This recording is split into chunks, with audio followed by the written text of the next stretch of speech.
Welcome to the Audiation in the Wild podcast with your hosts, Bo Talifer and Eric Rasmussen.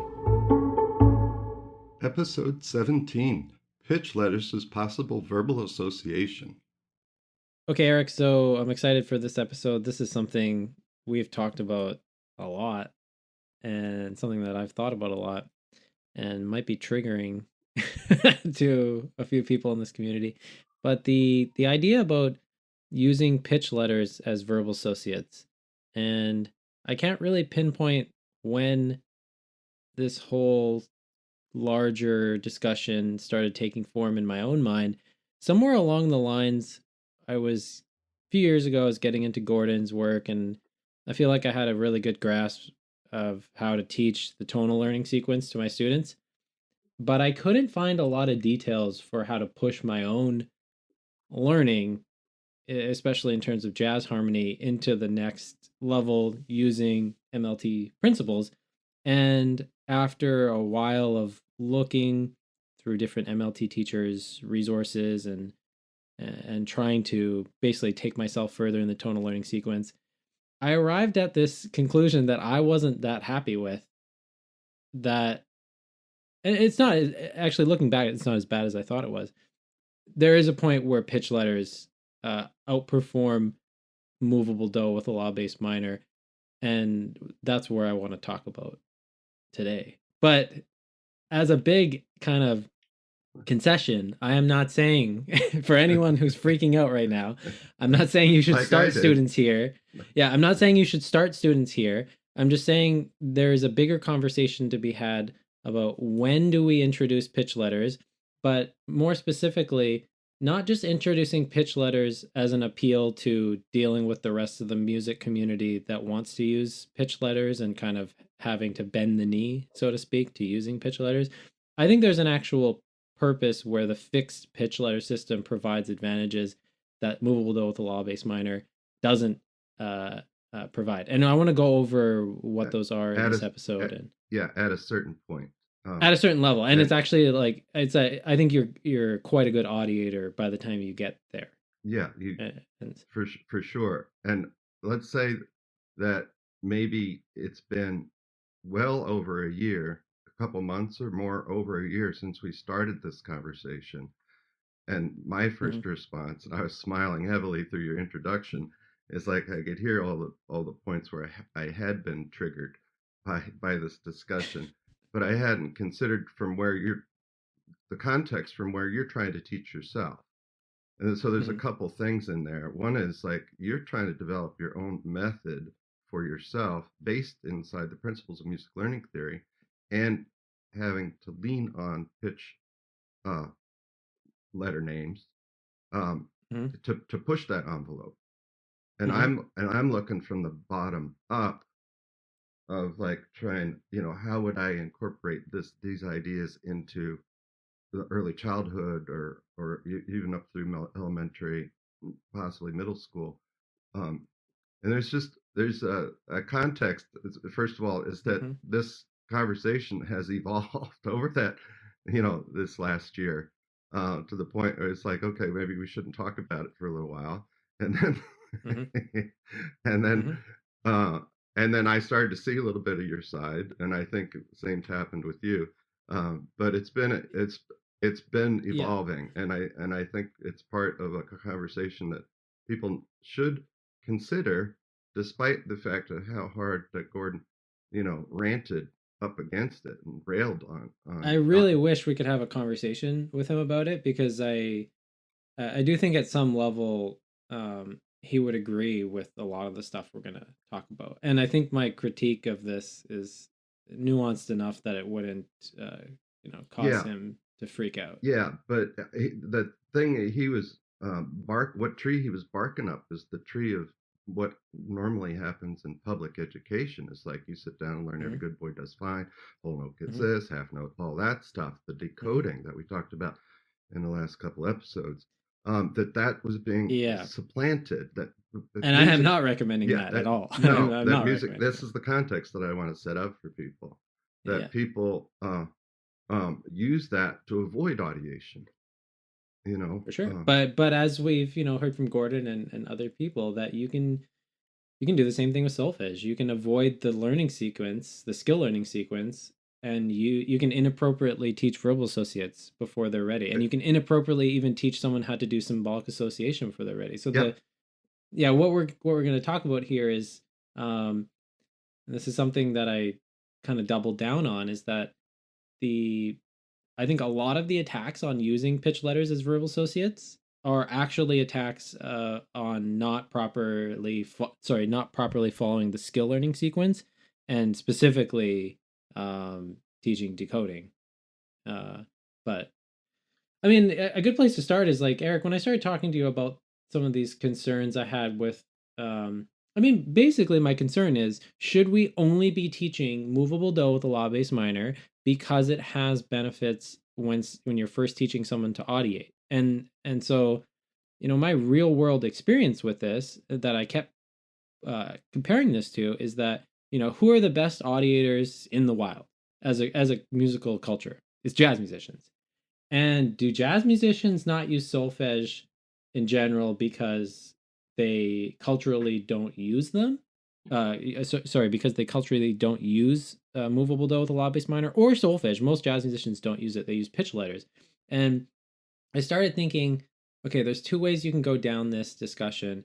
One, we're either going to say that jazz musicians have such high aptitude tonally that they can just blast through a horrible tonal system like fixed pitch letters, or there's actually some benefits to the system in the kind of harmonic context they're playing around in, and I think both are probably true. Yeah, Because it's hard to get away from that aptitude criticism of this, because the criticism, the line of thought goes, well, yeah, movable do with a law bass minor might be better for people that are starting to learn to audiate, but with someone with high enough aptitude, I mean, you could just use the worst system, and they'd be, they'd learn anyway. But so that's been a hard criticism for me to get around, and that's why I've really tried to steelman this argument by saying I'm not recommending you do this with people from day one in early childhood music education. I'm not recommending you try to teach people using pitch letters as verbal associates, especially vocally. I mean, there's some issues with like G sharp, saying G sharp, has two syllables in it, and there's all those kind of criticisms. I'm not that concerned about that, but there's this aptitude criticism that comes up. It's hard to kind of separate um, the aptitude and the tonal system yeah. from each other. So 1986 is when I think I really started applying. Well, that's when I started reading music learning theory, started taking classes, and it wasn't soon thereafter that I was in daycares and just calling daycares cold and saying, I want to be your music teacher. Give me a chance to show you a free class. And 80% of them hired me. There's a whole story about this, but with friends of mine, the first kids that grew up was going to daycare the same year that I started taking classes with Dr. Gordon. And so Mm-hmm. I was applying his method with this guy's daycare. And then I said, why don't I find some more? And I did. Over over all the years, I started always with MLT in the background. Initially, it was very much everything I could consciously put in the foreground as I was teaching. Like I need to be doing tonal patterns, rhythm patterns, and that was basically it. And singing songs in other tonalities. And it was Mm-hmm. kicking my butt with these kids. My musicianship that in that way. But 20 years later, 30 years later, I started to realize that music learning theory to me lives in the background of my teaching, just lives almost subconsciously back Mm-hmm. there. I know where the kids are in terms of almost all of their, um, um, not just their aptitude, but how far they've achieved and at what age they're able to do stuff. And I keep pushing down this harder stuff. And I realize the worst I'm doing when I'm doing crazy stuff with 2 and 3 year olds, Mm-hmm. um, like audiating, yeah, audiating, G7 flat 9 chord. The worst I'm doing and we're not labeling those quite yet, but as this Sure. the worst I'm doing is acculturating them, right? That they're learning to begin to imitate, Oh and yeah. then all the while that the kids are able to distinguish it from another, right? Almost not partial synthesis, but just notice differences. The difference Yeah, between, which as I you think, said, flat nine, just yeah. comparing it back to back with something else, and how Mhm. easy that is to distinguish for these kids. Oh, that's the other one. That's this one. I know that one. This is the other one. And just giving them a chance to distinguish these differences gives them a leg up in harmonic understanding, which is the tail that I'm always chasing. Um, and Yeah. at some point, here's the bigger point, is that the worst that's happening is I'm acculturating. The best that's happening is I'm really challenging my top kids. And it's somewhere in the middle, there's a lot of other stuff going on, Mhm. so that I'm collapsing without using any notation generally. I'm collapsing so much of music theory an occasion, which I think is what you're bringing in. There's a little bit of not music theory, but theoretical understanding, because that presupposes audiation. But I'm also Yeah. bringing creativity and generalization and partial synthesis and acculturation, kind Yeah. of all swimming together in this soup when I have a diverse group of kids in front of me. Um, And so I mean that this description of what you're up to and MLT kind of running in the background, it's not just like you're consciously thinking, let's do tonal patterns, the MLT is out of the way, now we get on to the rest of the class.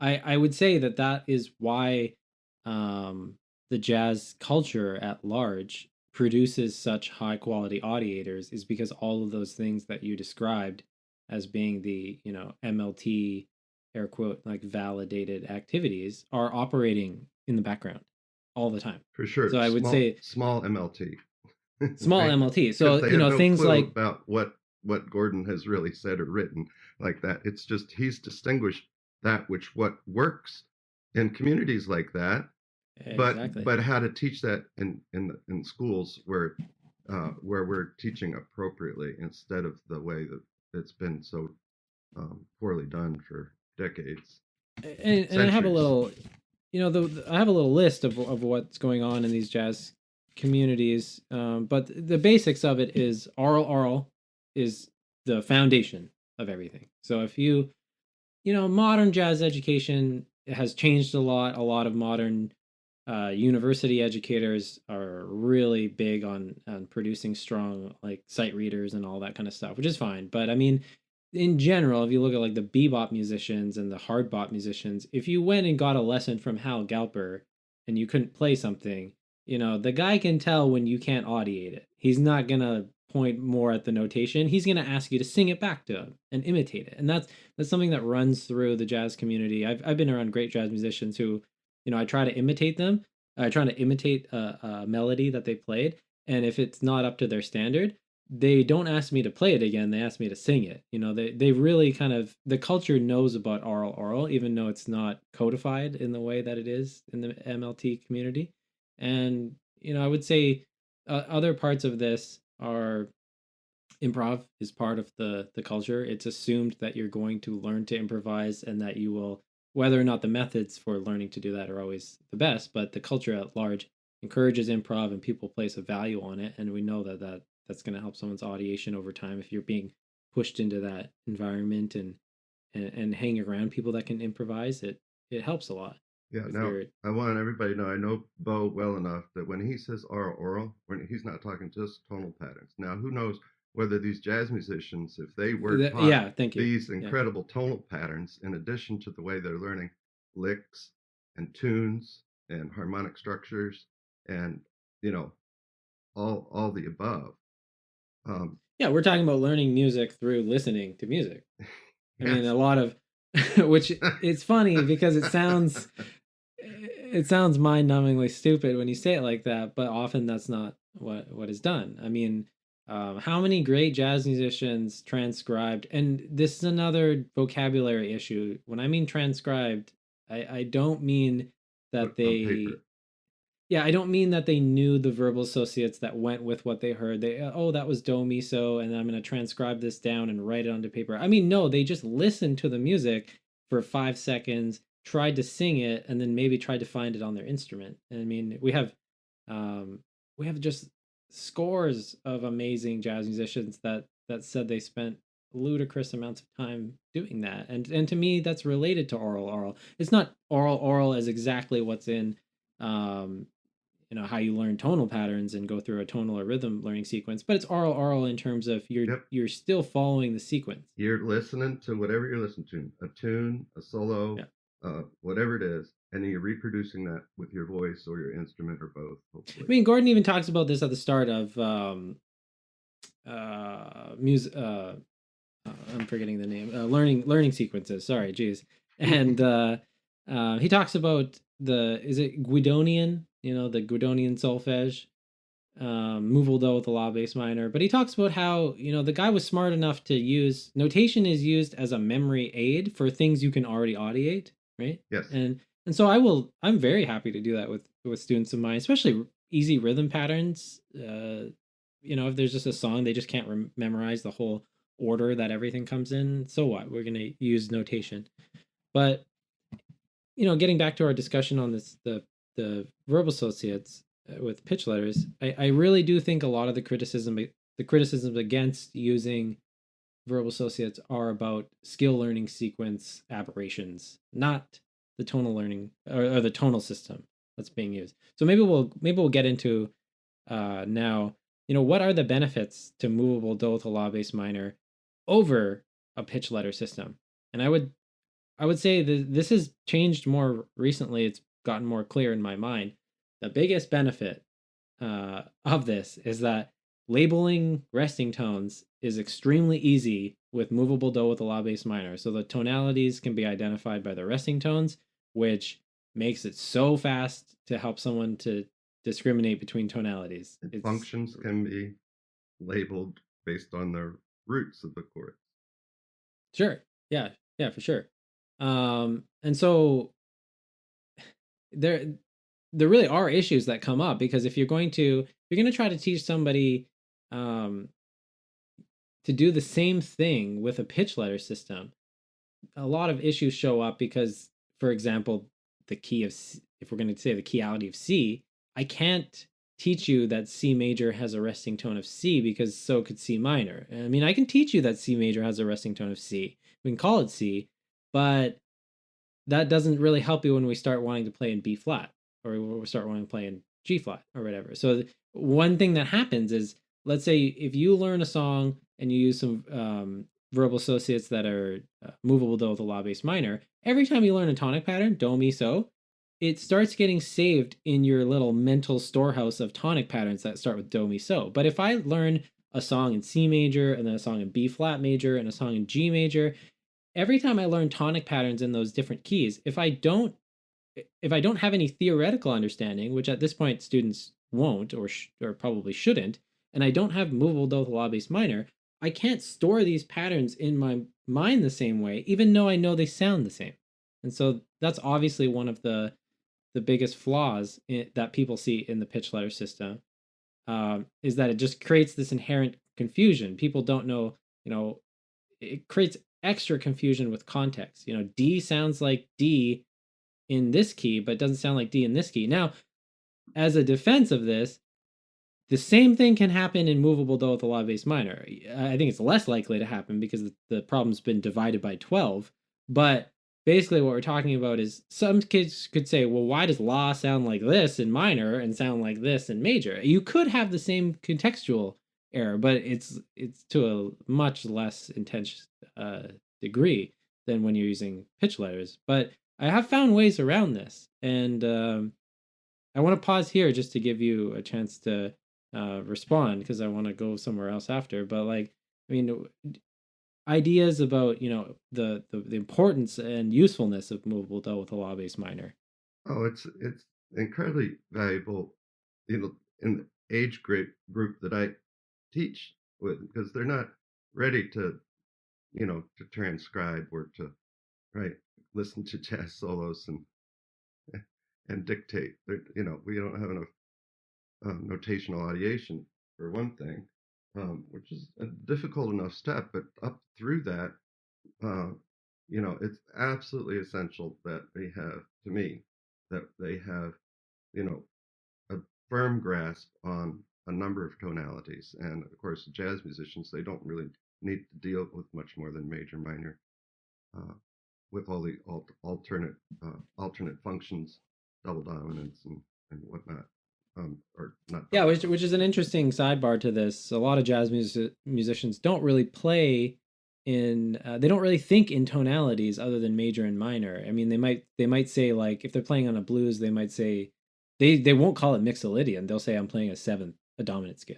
Or yeah, they don't tend to think in tonalities the same way. I mean, most jazz is more heavy on harmonic, um more adventurous harmony in terms of the functions and the extensions than playing in different tonalities, but they do tend to play in other tonalities. yeah.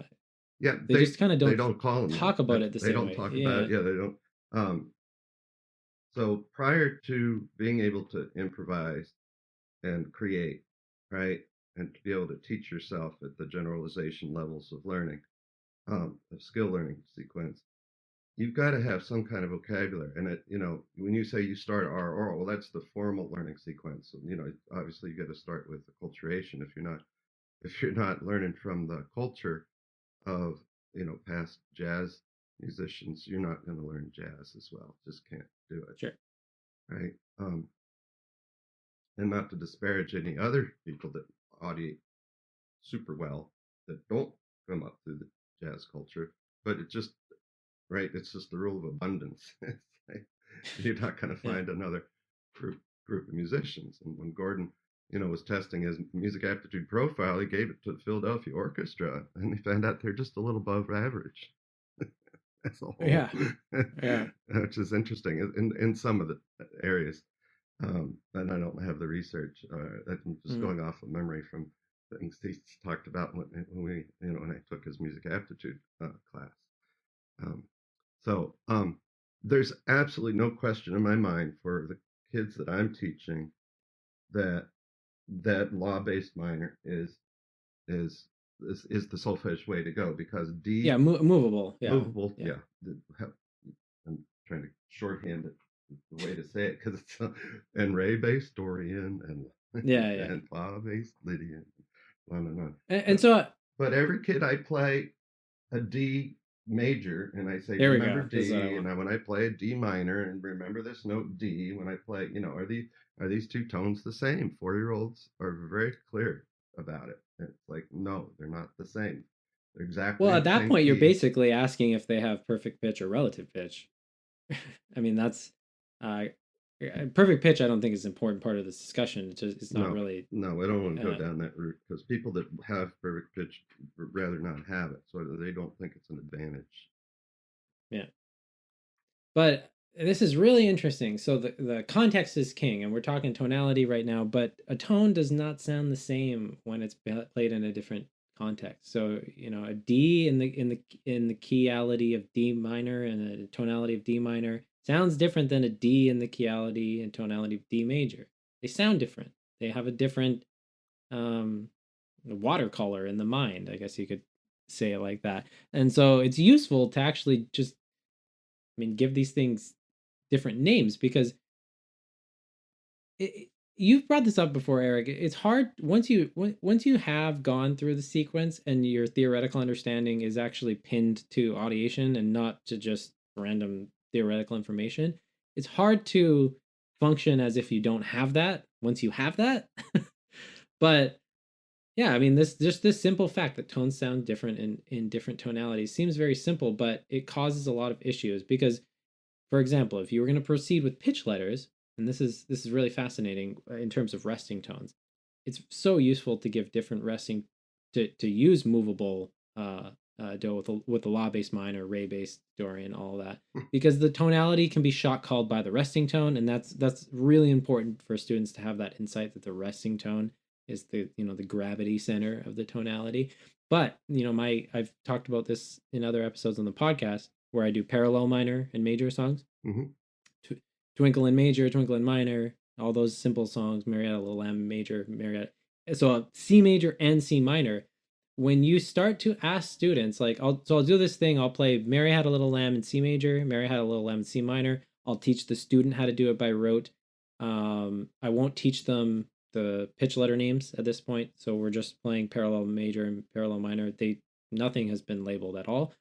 When I ask them to tell me, which one we played, I will teach them the name major or minor first before I teach them the actual verbal associate, because I find if you're going to start using pitch letters as verbal associates, you have to do it a little bit different, because if you're using movable do with a law based minor, you can just say, was the resting tone law or was the resting tone do, right? That's enough. You don't have to say, is this major or minor first. You just Nope. teach them the name of the resting tone. And I, in my book, go, is this the right way or the wrong way?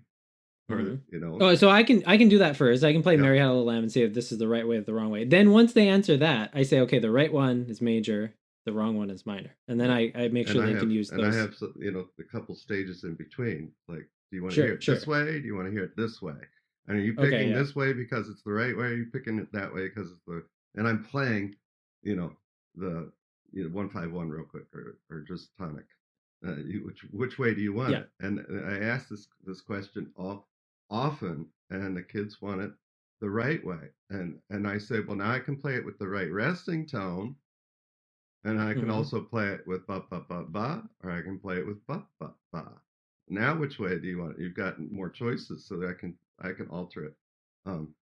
That's exactly what I do with rhythmically. these songs. Yeah, well, that's just given partial synthesis at the oral level. It's just put to back songs, right? Kind of a. What I find, though, and I'm sure you found the same thing, is once they can do that, you can teach the verbal associate and do actual partial synthesis in like 2 seconds. Yep. It's not this like long drawn out process. I used to over teach verbal association, and then I would get to creativity instantly if I spent a lot of time at the lower levels, as long as partial synthesis was happening along the way, because I'd always point out differences, not realizing I was just trying to help them through partial synthesis without doing the traditional learning sequence activity of partial synthesis the way Gordon has laid it out. The basis for doing partial synthesis is to make comparisons and to name things without help. You're now right. Well, it's with help because it's a rote level of learning, but I mean without having that extra, do. You can remember do equals the resting tone in major, but that's information. That's almost even theory. Law is right. Sure, and I think a lot of people don't even realize they're starting to creep into that. Yeah. Realm. Well, anytime you say, look, and I do this often, and I don't think there's anything wrong with it. This chord, I have a quarter note with a dot and a quarter note without a dot. I said the one with the dot can hold 3 little beats. The one without a dot holds 2 little beats. That's theoretical information.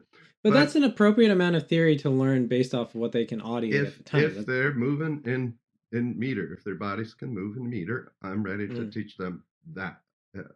I have tons of other repertoire that's in duple and triple and everything else, of course, that I do, which just goes way beyond the other meters. It's a lot of multimetric stuff that I do just to mess with them, and they come lo and behold, they can handle it. So it just makes the duple and triple just a piece of cake. Sometimes when I start notation, I don't even start with duple and triple. I start with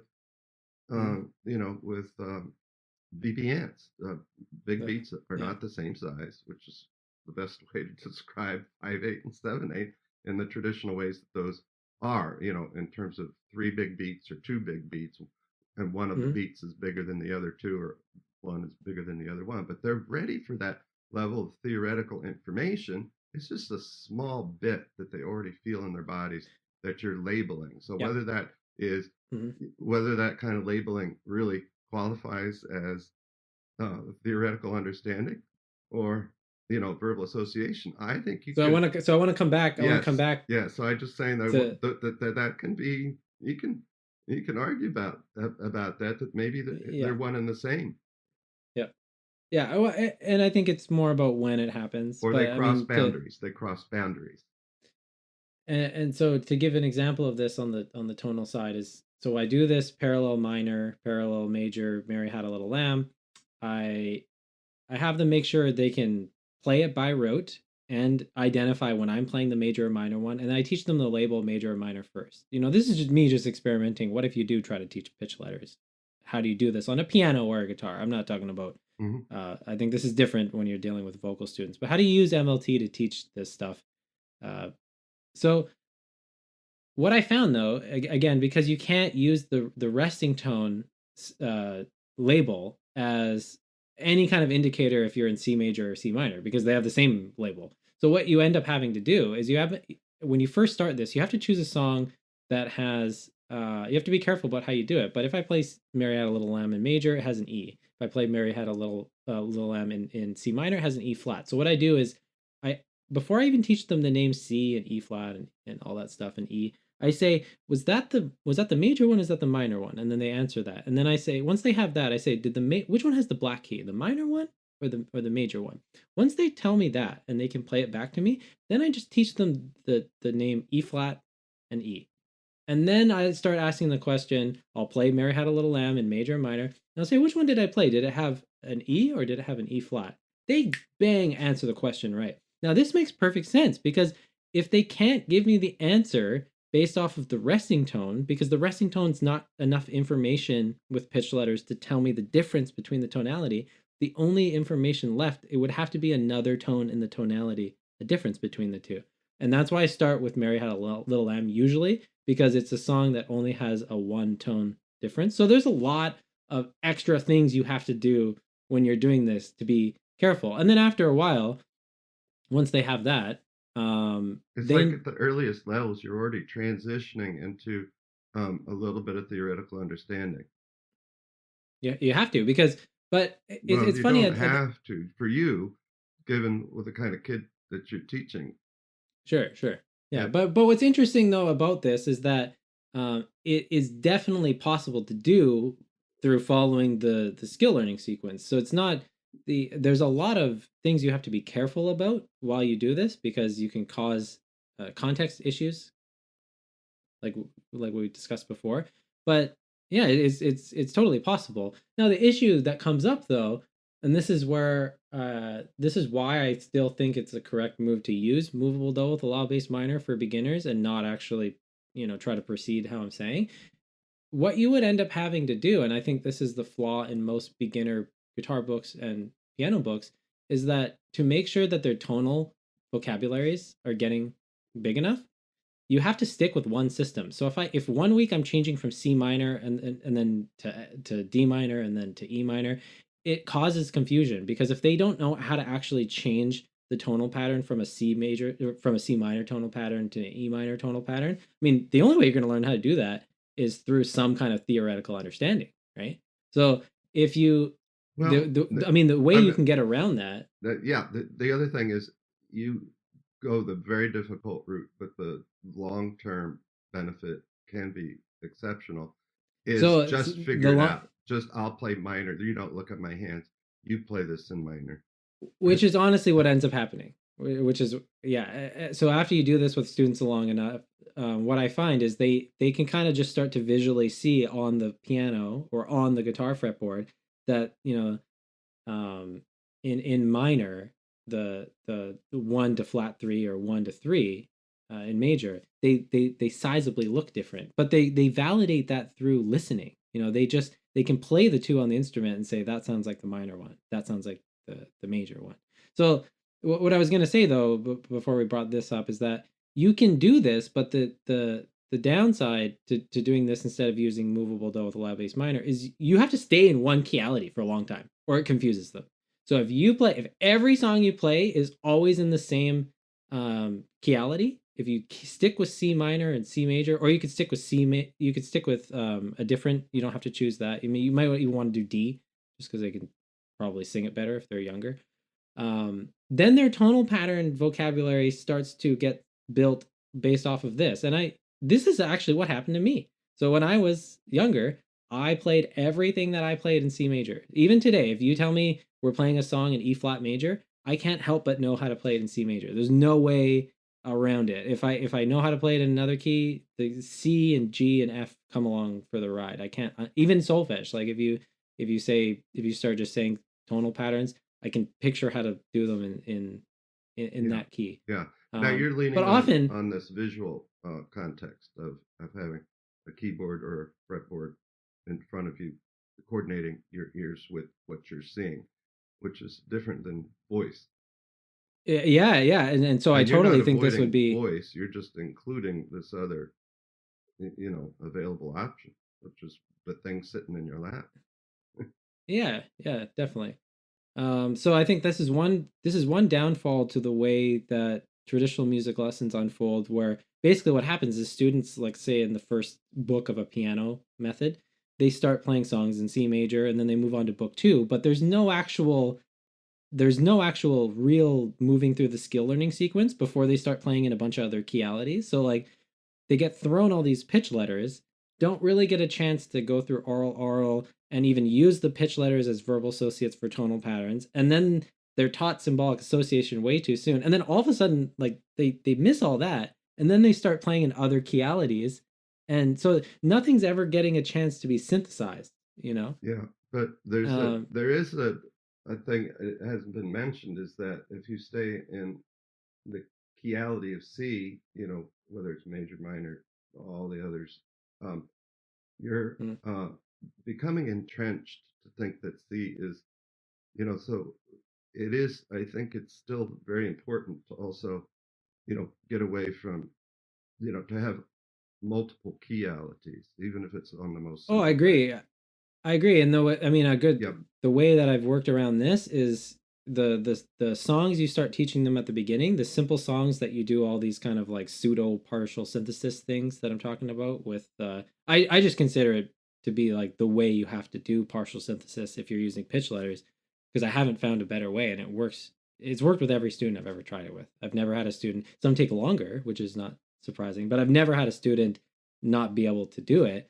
Um, when you I'm trying to think of the best way to say this, but when you do this, you basically just start teaching them familiar songs in other keyalities. Yeah. So once they can play some songs in C and they're starting to synthesize the pitch letters in C a little bit, you just say, okay, instead of C as resting tone, we're gonna use G as resting tone. And if you're gonna do this, you gotta be a bit strategic about it. Don't choose a keyality if you're using a piano that looks really alien to the initial one.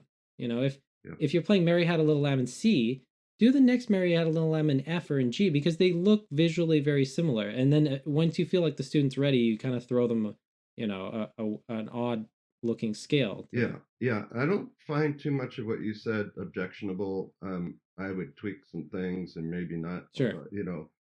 hold. I would hold off on some of what you would say to give them a stronger foundation and not build up as quickly as I would, give them that foundational understanding in, at the oral verbal association level, Hmm. without pitch letters. And but at some point you got to tell them, C do. Everybody's going to start on C do. Clarinets, you're in D do. You got to give them the context because everybody's in a different key, whatever. Um, the the oh god, I just lost it.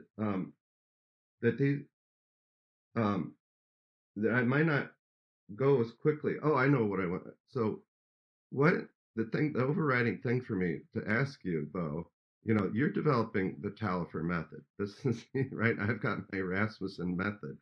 Anytime you Sure. start to take music learning theory and apply it in the classroom, it's now become a method if it's somewhat stable, right? And you know what you're doing. Um, you could write these things down in a book. It take some years to really hone your thinking about some things to get it down in language because it just makes your thinking more clear.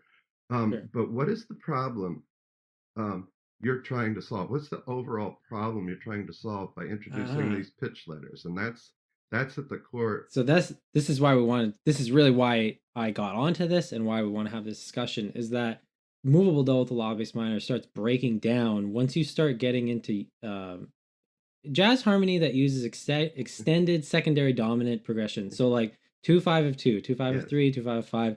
Pitch letters are absurdly powerful for this. They make generalizing like literally take minutes into doing something that it is just almost seems insane to do with movable do with a law based minor. If you know dominant to minor, right in minor, when you're playing those same, can we give a concrete example? So let's say you know how to play D minor to G7. What did you say? Let's say you know how to play. Okay, you can choose. You'll play the piano. Because I'm the one that has to do it technically, sure. So if you know, so touched by the metal of Jericho and me, la. Well, if you know, and you also, this the light of mine, I'm gonna let it shine. Me, la. It just sounds different because you're going here. So what is A7 D minor?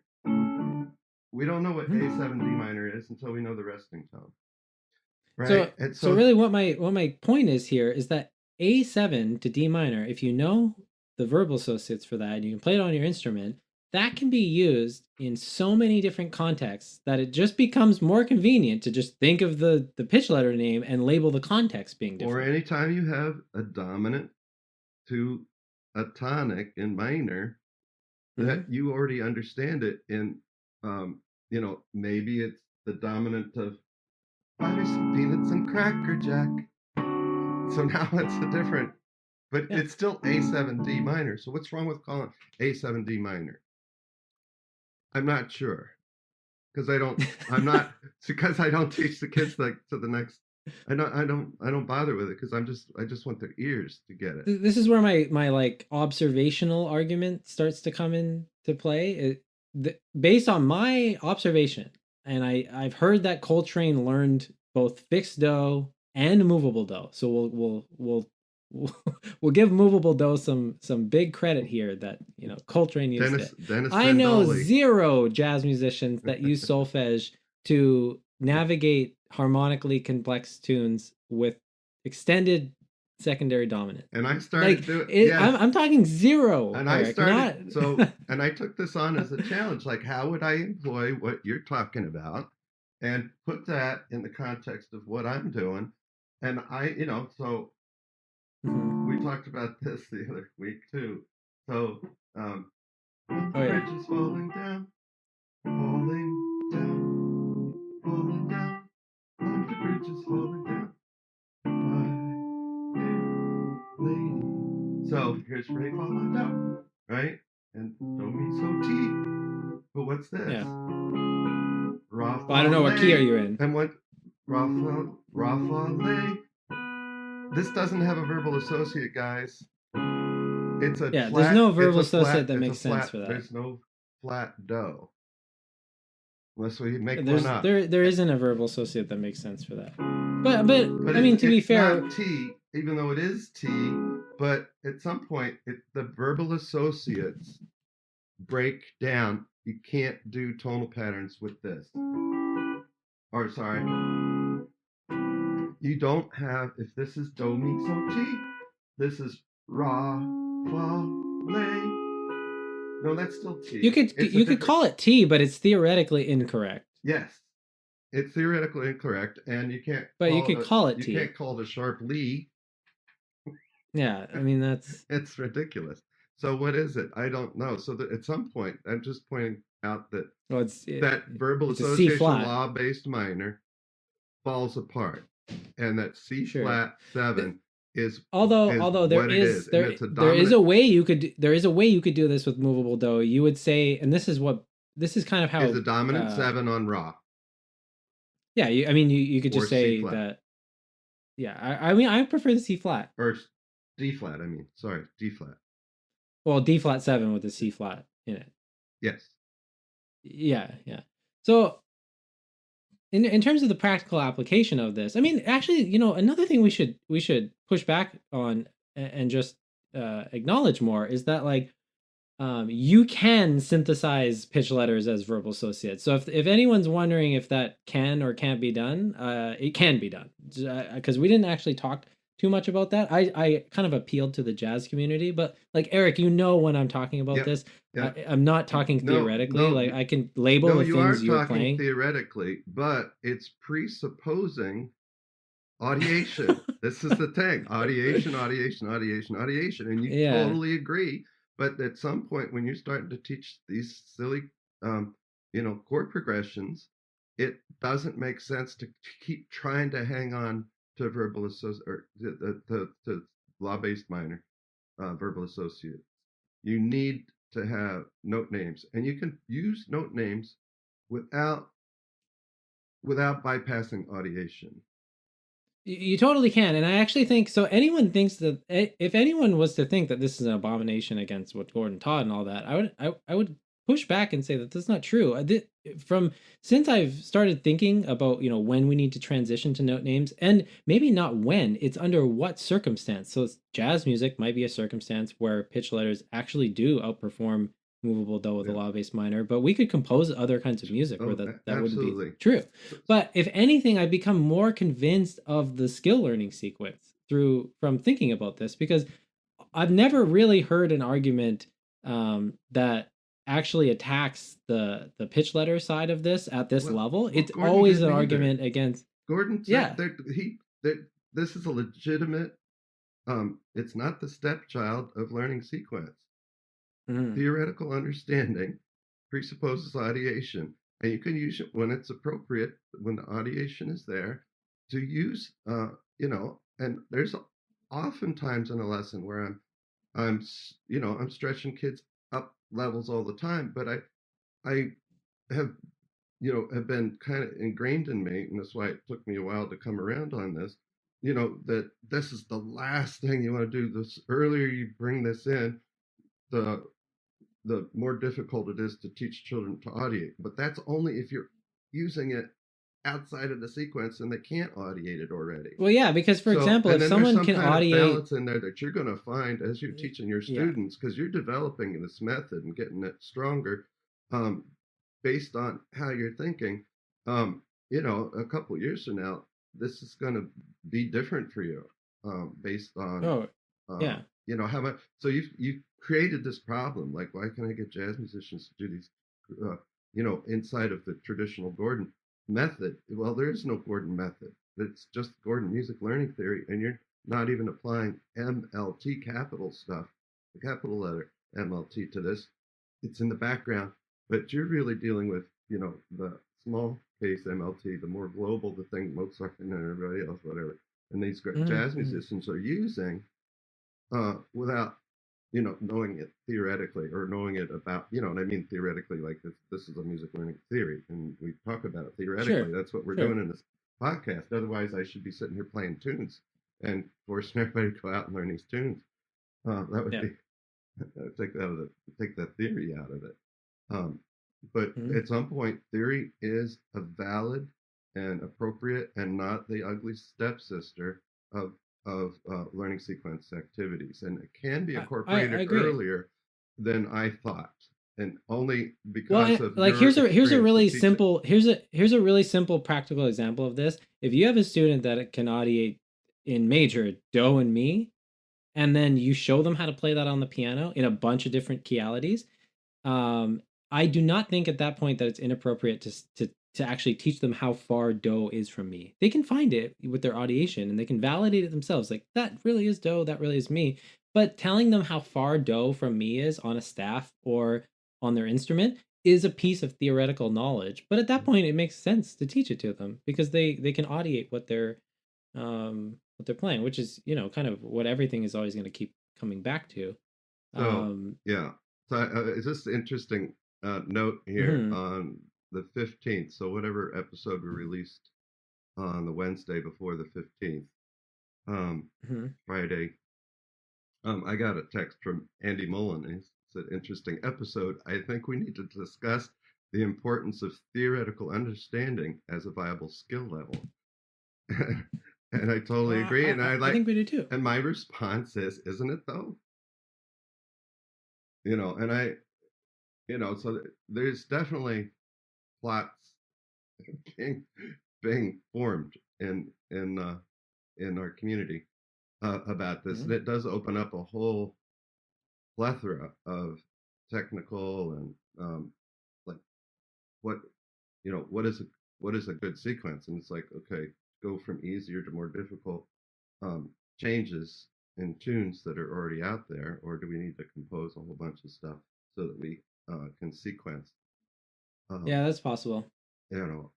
sequence what's already needed. Otherwise, we're relying on, because I want to be able to teach kids of you know moderately high and moderate aptitude and even moderately low aptitude, uh, to be able to swing and improvise.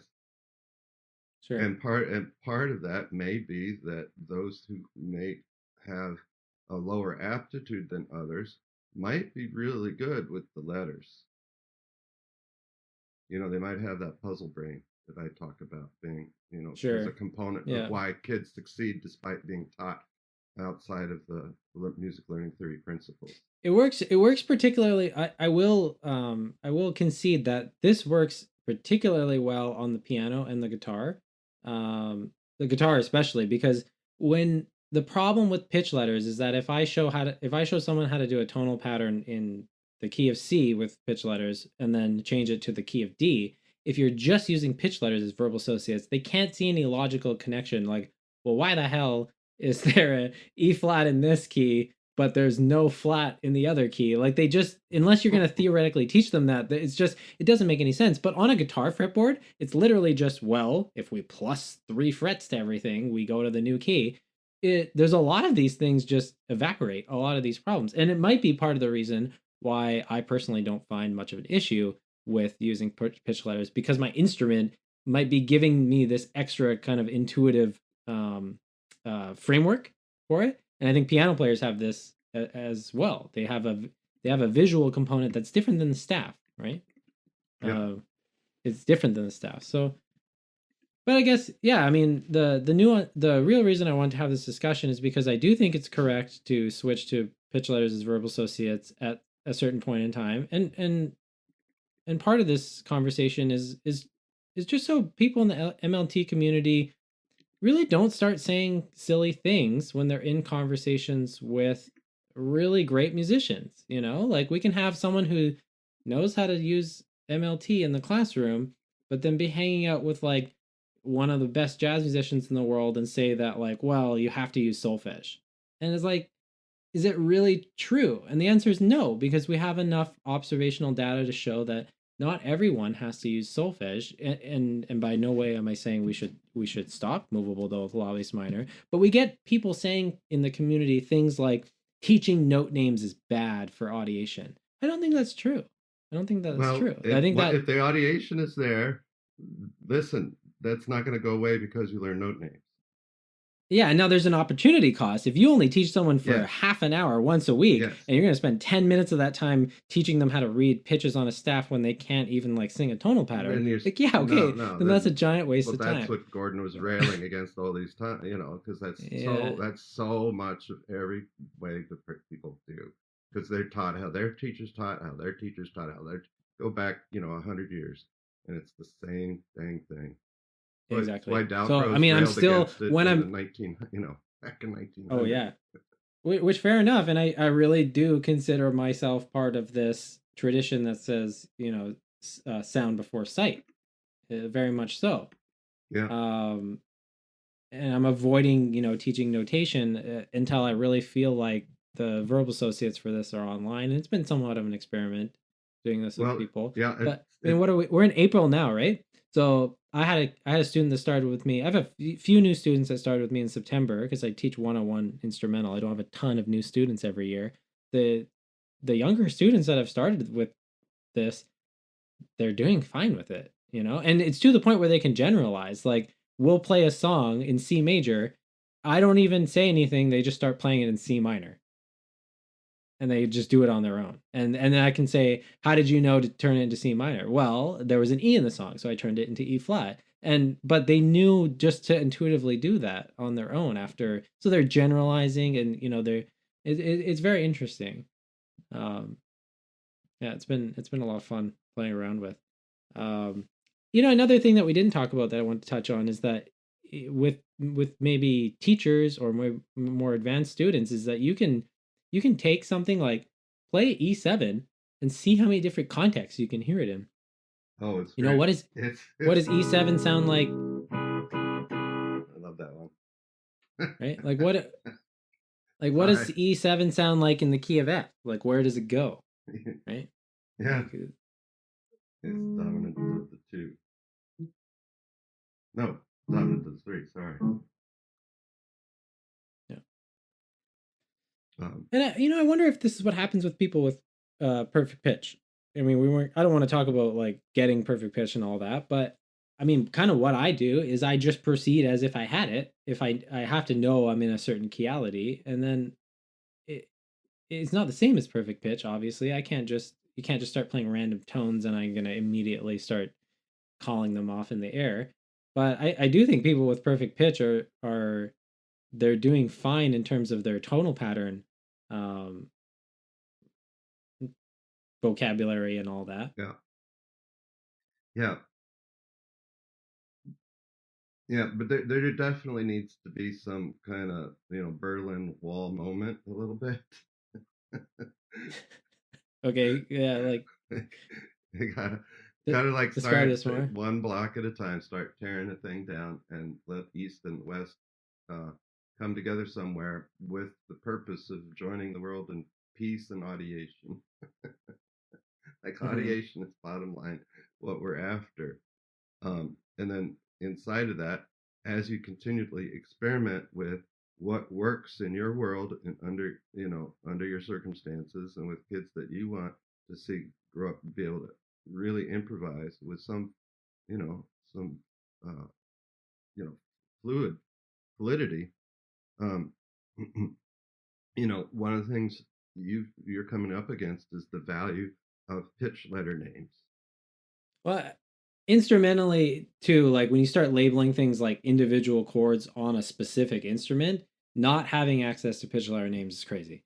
Because like on the guitar, for example, an E note can be on every string in a few different locations, and it gets very difficult if you don't have access to a pitch letter name.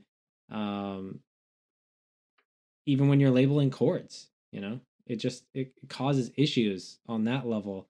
Now you can do strategic things to get around that, but yeah, I mean, I don't think anyone is surprised that at some level we need to start introducing it. I guess the nuance that I just wanted to bring into the wider discussion is, when do we do it? If you are using movable do with a law bass minor at the beginning, when is it useful to start adding pitch letters into the equation, and for what purpose do they really serve? Because what I see in a lot of MLT teachers curriculum, the songs that are composed are really well navigated using movable do with a law bass minor, and it's interesting that I don't see like, for example, if we're gonna keep changing random keyalities and we're singing, movable do with a law bass minor, it's fine. It's great. It's not a big deal to use. But there are other progressions. Like, I mean, Eric, we were playing around with this. Like, if we're in the key of C and we start doing things like C, F,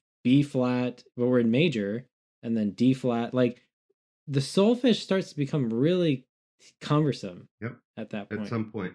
Yeah. And if like we were saying earlier, if you know this A7 to D, well, why not play, A7 or A7 to D minor, like I was playing in two different contexts earlier, major minor, but what about the other context that could be in? What really changes? It's still A7 to D minor is the context. So if you if you bring so as long as you're covering that this is now in a different context, or asking kids to discover all other contexts or many other contexts on their own, um, where that uh, simple progression occurs. When you get into some far out stuff, there's almost no reason to have to put it into verbal association, and typically, uh, um, and and I don't know whether it's that you're a supposition or you're asserting that verbal associates can be pitch letter names. I think it's like first comes the context, um, and you're not saying not that, but you are saying that pitch letter Mm-hmm. names could be verbal associates. But then what can happen is instead of teaching verbal association, do mi so, you're now singing C E G. Well, you just now destroyed, you're not, and that's not one possibility in your world as being effective, because there's I mean, now there's now there's how many different permutations of that, I 17 mean, or whatever. yeah, I mean, you can do that. The problem is if you actually use pitch letters to do tonal patterns and stuff like that. I mean, what you have to do is you uh, have to later on teach someone to navigate from C major, because I would start with C yeah, unless you have another reason and to every other key, and and then then that's you know. just ridiculous. Yeah, I And mean, but to be fair, I didn't go through that sequence when no one was doing tonal patterns with me, but the pitch letters were synthesized first, you know? Somehow that just naturally happened. If you play a song and it's in major, I can think of it in whatever key you want. I'm comfortable playing in all the keys, but my brain because it was done first, C is always first. Even when I do tonal patterns, I can't remove the the verbal associates in C from my head. If you say do mi so, C E G comes along for the ride. There's nothing I can because that was put in my head first. yeah, I And wonder. I've actually heard this from jazz musicians before, like from university students who are like getting better at audiating and trying to get better at improvising.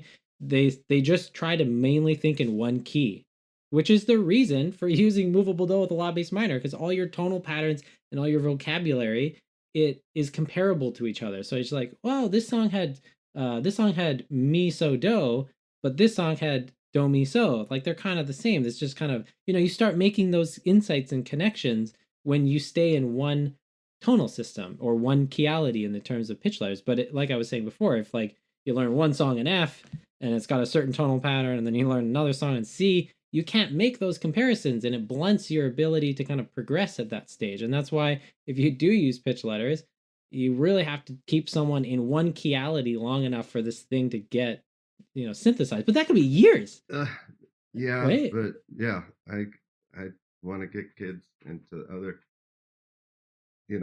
keyalities and No, the same exactly. tonality, uh, as early and as often as, well, not as often, just that you get a handful, so that the patterns that they're learning are in a good singing singing range. And there's no reason to do tonic dominant subdominant patterns in D, and then go to E, and then go to F.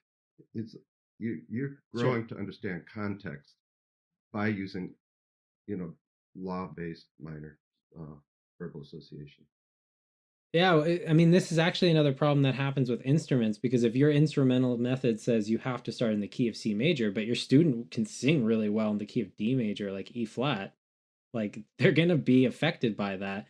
I notice with a lot of my younger students, yeah, I mean, you just teach them songs in D, and they start doing really Yeah. well with that. So what we need to do is get a handful or more of other, uh, forward thinking jazz, um, educators, and start a MLT, capital MLT based, you know, uh, college level or high school level training camp, or summer summer intensive for a couple months, and just start hammering this stuff out and see if that doesn't indeed make a difference, uh, for how quickly they are able to learn to audiate to, uh, some of these hellish bebop tunes down the road. Yeah, yeah. I mean, and there's other things that come in. Um, one thing we didn't really talk about, there's not really a reason to have only 8 tonalities. There are other tonalities out there. We've talked about this a little Oh, bit in yeah. the past that are not covered by MLT. There's a lot of functions that are missing, like functions that happen a lot in the real world that are missing from MLT. And it Yeah. is true you can do those by altering the solfege names, but in my experience, adding these other kinds of tonalities are very easily navigated Yeah. just as well using pitch And layers. even half diminished or augmented, right? Whole tone. Uh, even, Yeah, a lot of the we MLT curriculum also, doesn't have any of that. avoid a little bit you know, um, that, uh, that pentatonic is somehow invalid, and it's not. It's not great Yeah, for establishing um, tonality necessarily, but it is a sound that is attractive as a as something to match up against some other things, you know, that may not be yeah. as typical. Well, I'm a guitar teacher, so everyone learns their pentatonics, whether Gordon likes it or not. No, Well, yeah. yeah, well, you should learn it. Like you might learn scales. We shouldn't berate scales either, because I mean, so much it is not the way to learn, and they need to be put in their place, and they need to be put mhm, in their place when they're reading repertoire that has scales going crazy, some sure, piano sure. sonatas or whatever, or everything. It's like you get your technique under control by playing those. There's nothing wrong with reinforcing technical exercises alongside of audiation so that your technique is tighter, but not as a way to learn keyality tonality. It's a way Yeah, to you know scales are it's the scales a very technical thing, interesting. but you shouldn't, you know, all the scales I hear in the hallowed halls of Peabody, they're not doing any good with their audiation. But we're not talking about scales without audiation. We're talking about, I think there is I changed my mind on scales a little bit after I started following Barry Harris more. The guy is, an audiation, or he passed away very recently, but the guy was just a hammer, right? And like his playing, one of the best oh, bebop jazz piano players. But what I'm convinced is that the way that Barry Harris taught scales, it was a theoretical thing, but it wasn't a way like normally what's done now in jazz education. It's like, okay, you play the scale and then just like make stuff up, see what happens. That doesn't work. We all no, know that. But you still need vocabulary. So, like a guy like Barry Harris would use scales to teach the theoretical organization at the piano, but like you still learned vocabulary, and he showed you how to make vocabulary in a way that cashed out the proper audiation of a bebop musician. But often what's done is just, okay, play scales and see what happens, and usually not that much happens. um but yeah, the scale argument I find is very interesting. well, you listened to one of those YouTube videos that Barry Harris put out where he's talking about, here, try this, try that, and he gets all these keyboardists to come up to the piano and Hmm? challenge to get these sounds in their fingers and ears, um, and they're college, kids that are already fairly adept, I would assume, at audiating. Yeah, they Um, don't seem like it when they're sitting but next to but him. but when they no, not compared to him. I mean, you put him on a pedestal an inch above Bill Evans, and Bill Evans is one of my Well, I love all Bill time. Evans, Yeah, but but yeah, I had this weird insight. Like I made a playlist of I never sent it to you. I don't think I meant to, but I made a playlist of a bunch of Bill Evans tunes mixed with Barry Harris tunes, and I put it on shuffle. And I started realizing, like, damn, like Barry Harris is not yeah, you got talking to out do of that. his You got to do ass when that. he, I would so dig that. I've got a whole yeah. group of friends that, we're all in love with Bill Evans. Oh, The I mean, I Bill know Evans is we're amazing. not saying he's bad. He's just They're just saying, you got to compare. No, I just mean It's harmonically. Barry Harris was up to some very crazy stuff harmonically, and the system he had for achieving those results is actually theoretically quite simple to wrap your head around. It's not super complicated, but it produces pretty amazing sounds on Yeah, the and we've piano, talked which I about like. having theoretical understanding or music theory, so that doesn't always presuppose audiation first. That you can take the back door by hammering something into your ear through theory and over, you know, time. It might take a while. It's an easy. You're getting a leg up, but over time it can go into your audiation. But it, Yeah, so and this is something I mentioned on one of the other podcasts is once you get to a certain level with your own development as a musician, it's not like decoding music notation or using theory is bad. What really the gift you have at that point is to know when you can't audiate. So if you want to theoretically invent something or if you want to decode music notation, you basically it starts as a stimulus that you use for oral, yep, right? I mean, using oral in a very loose way, as you pointed out earlier. But you can take this back door where you're like, okay, well, I can theoretically decode this and figure it out, but I'm not audiating it. So I have to learn how to sing it. I have to learn how to, if there's a tonal pattern here that's weird, or can I audiate the resting tone? Like, let's just start from, ground zero.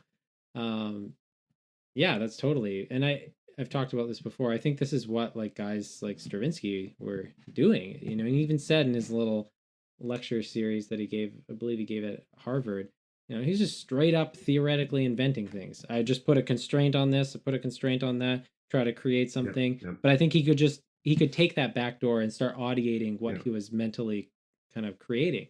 yep. Which is, I mean, there's nothing wrong with that. Like if you had students who were like, "Hey, I started playing chords in minor thirds," and then next week could audiate it, would you have a problem with that? No. Yeah, what yeah, we have a problem with is people just talking theory, and then you're like, "Oh, can you play something?" and they can't play anything or right. they can't audiate it. So I was taught theoretically, like typical, everybody else practically in the world. These are the lines and spaces and names of notes, and I was playing, 3 note melodies, for my piano lesson, and but Sure. just recently, a friend of mine who plays killer electric bass, uh, and plays all these gospel and R&B tunes and stuff. He's like, Eric, we got a party. I need you on trumpet. We're going to pay you this time. Last time he Nice. got me a couple really nice beers to drink on the bandstand, and they were so good. It was like I wasn't expecting any. I just needed to let my hair down Yeah. and play because I hadn't played, for more than a year. Pandemic, and we had an outdoor party, and Okay. it was really small, maybe 30 people. He was just treating his neighbors, or whatever, and so he's just sending me the playlist. Now, because of the way I was taught, God, it'd be just so helpful if he just wrote out the tune and I could learn it, and I would be fine on the gig. But the challenge is for me, it's like, okay, I got to get the tempo parts off of the YouTube video, right?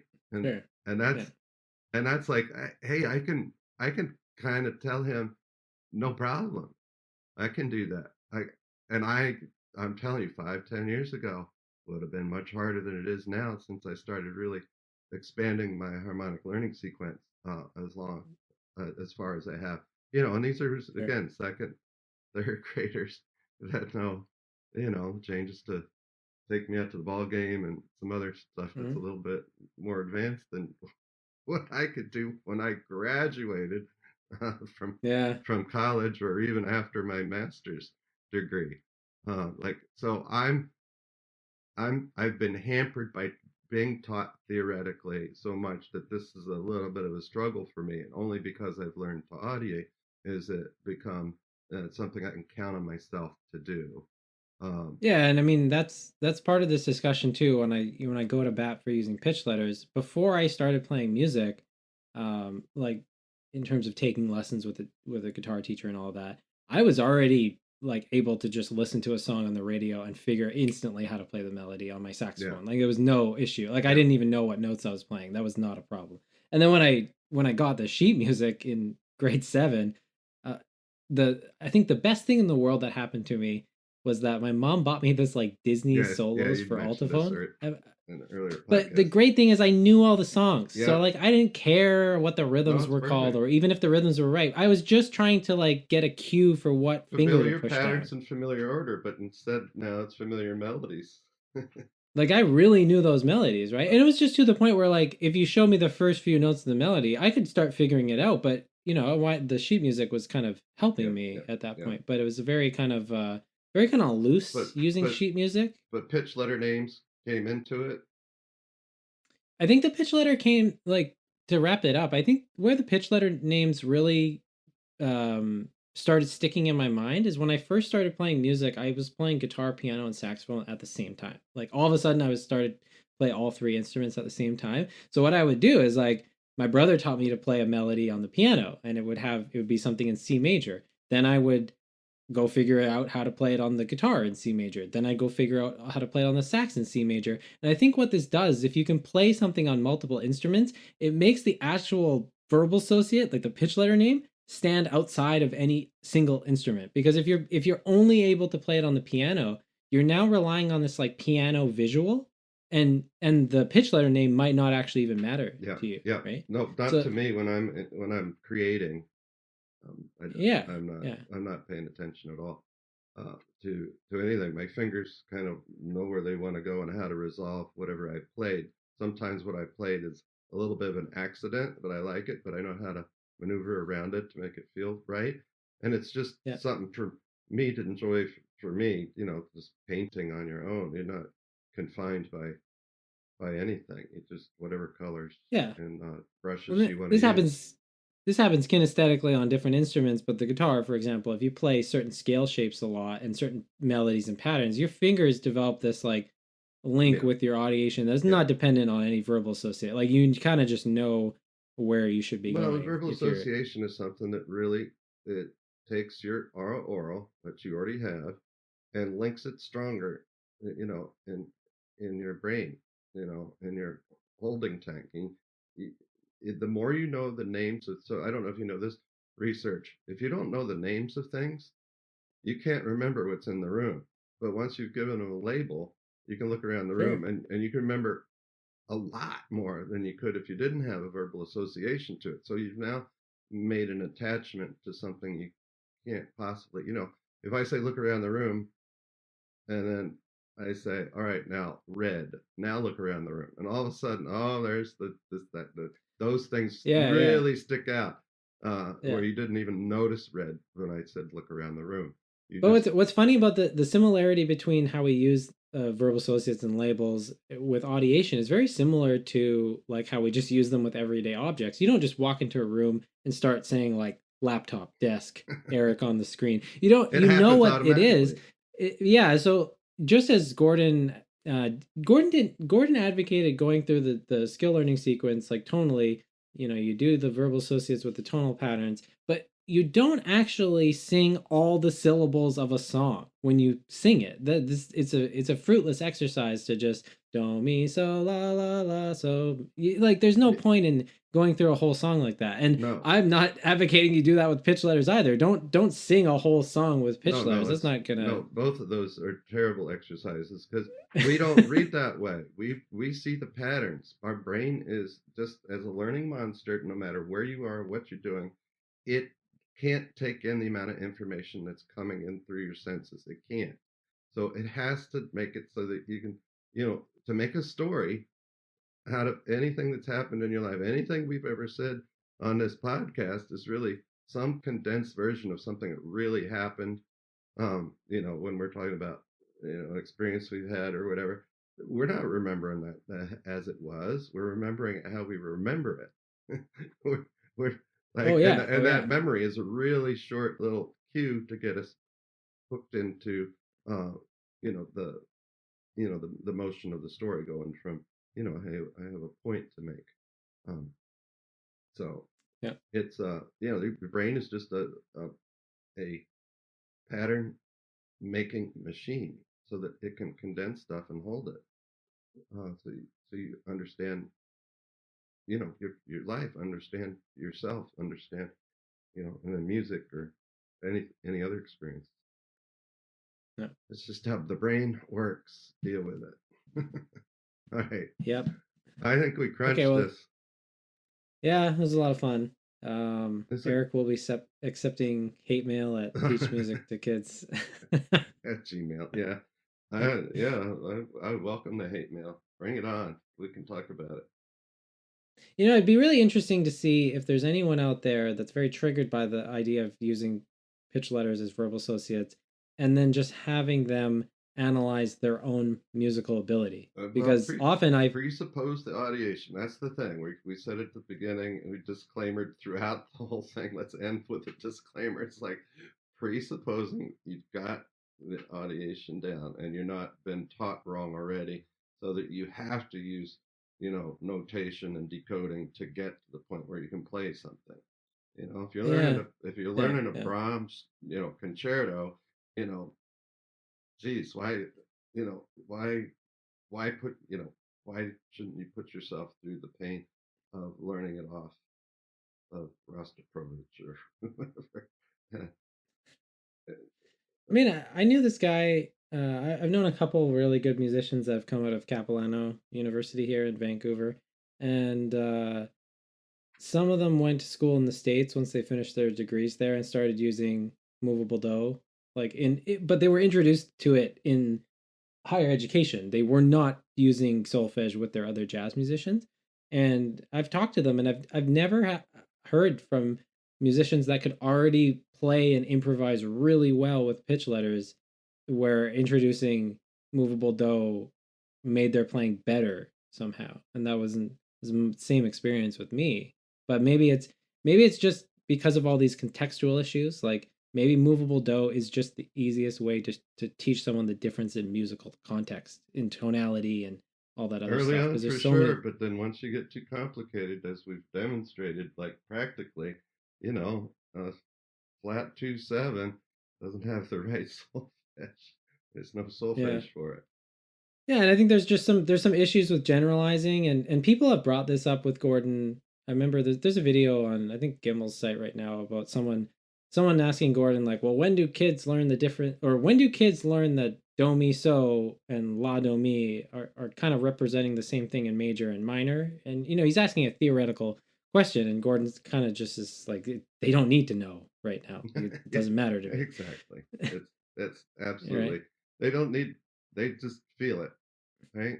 Or but or later or on but later on there's some intense generalizing that comes from the pitch ladder system that we've said you can't get the same way with once you get to movable do. difficult literature, my issue, and you just brought it up as we were trying to wrap up, is you know question your own. Like I question how I'm learning to become a better musician just by teaching this, and I'm not really practicing.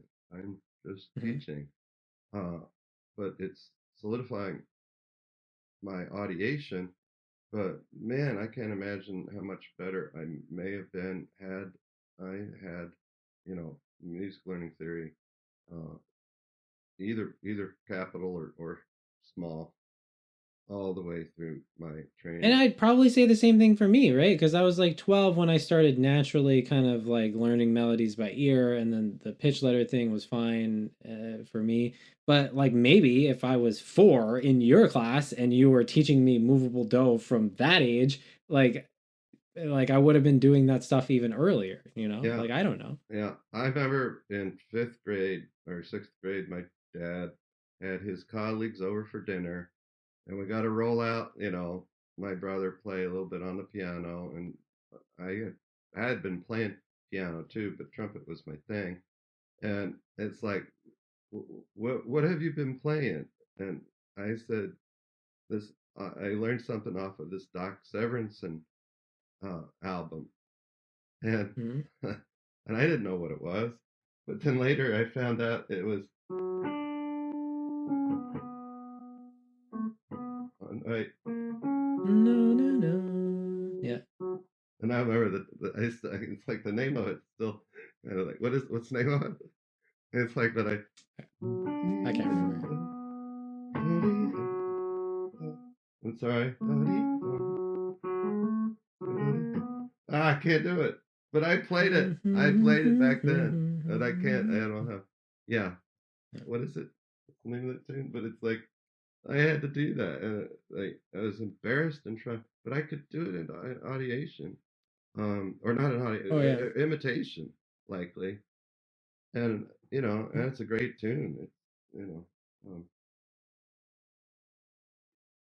Yeah, that's one of those Latin standards. I'm forgetting the name right Jovine, now. right? Yeah. Well, even this was another circumstance. You were telling me the other day, like you're playing something in C, and then you were playing like a D7, so like big two, right? But then you were doing that in C minor too. And I Yeah, remember you telling me, you're like, yeah, it's the same thing. It's just in minor. yeah, You can't make those generalizations with movable do with the law based minor. You have to use parallel chialities to do that. yeah, yeah. So you can say It's at some level, yeah, because the dominant of the dominant but see this is can go but see to this is dystonic but or case in point, in your brain was 100% saying D7's the same in these two contexts. Like or there's a similarity in the D7. I highly doubt your brain was like, this is Re Fi La versus T. Like, you weren't doing that. You were yeah. saying I D7. know that's the other one. It's like, so what is it? T fee. We figured Yeah, this you out once, weren't. and like I'm not doing that. No. it's just D7G to C Yeah, or so there C is some minor. kind of like So harmonic. There is some kind of like harmonic generalizing that happens where you can take functions in one tonality and play and them in another easily tonality. audiate it inside of another context, just because they have the Yeah, same sound, but it's different. It's the same sound, but what's different? The context. This is the resting tone, and you need to be able to hold different resting tones with the same functions. Not the same functions, the same chords around them. Functions are different. Functions are to resting tones and roots, as chords are to uh, pitch letter names. sure, sure. That's the relationships that I see. Chords have pitch letter names as roots, and pitch letter names is the the the, the patterns that would fit inside of those. But functions have resting tones, you know, and the and then the filler tones. Yeah, and typically what I do is I would teach someone to. I've done this with a couple jazz guitar students that I have that are in high school. I teach them to audiate 1 4 5 in C major and C minor, and then once they can do that with the pitch letters, I'll just start getting them to associate. I'll make sure they can basically do it with uh, numbers, like Roman numerals for the functions Yeah, and the pitch letters of the roots. Once they can use the numbers, then I start slowly teaching them how to transpose them to other keys. Now, that the funny thing is, like, that sounds like what's normally done in music education, like, and this sounds like something that MLT should kind of be railing against. But at no point am I proceeding with any of that unless they're able to sing those tonal patterns, yep, improvise with them. yep, Like, I'm not yep, even like I'm not even trying to get to the next step unless they're knocking it out of the park. And that's what I see is often forgotten. yep. I And often show, when my kids are ready to tell me that's major, minor, Dorian, Mixolydian, and I'm playing unfamiliar music, and they tell me what the tonality is, and I want to show them Mhm. the differences. It's like, well, Mixolydian, Dorian, look, it's just a big one and a little one in Roman numerals.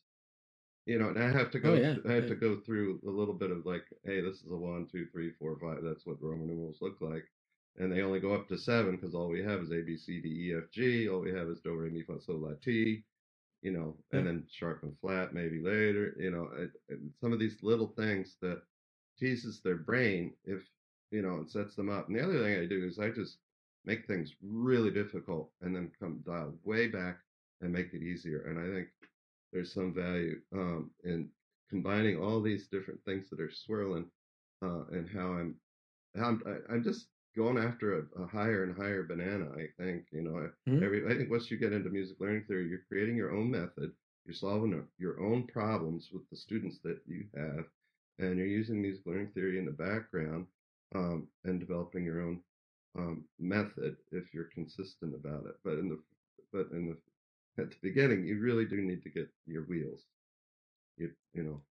There's something you said. I like the idea about changing difficulty levels, and we haven't talked about this much on the podcast, but I've been into this idea lately about like seasonality. So, not every day in your life or week in your life or month in your life needs to be the same difficulty level.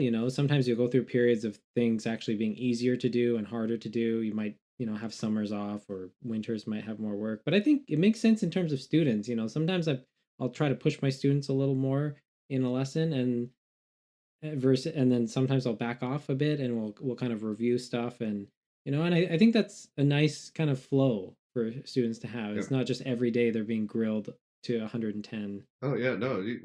I do the fire hose. I think I mentioned this earlier.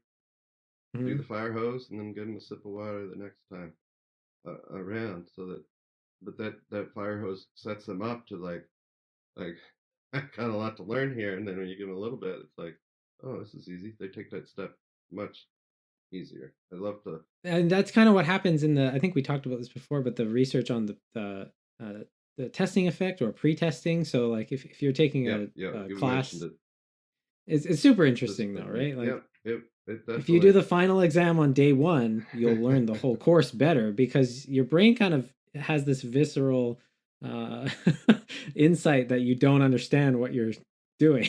Fear. Maybe that's what acculturation is. It's fear. Yeah. Okay, well, I'm not surprised this episode went long, because this was one I was interested in doing. But yeah. So, all right. We'll get more into it. All right, thanks, Eric. Excellent conversation. Thank you. Okay. Bye.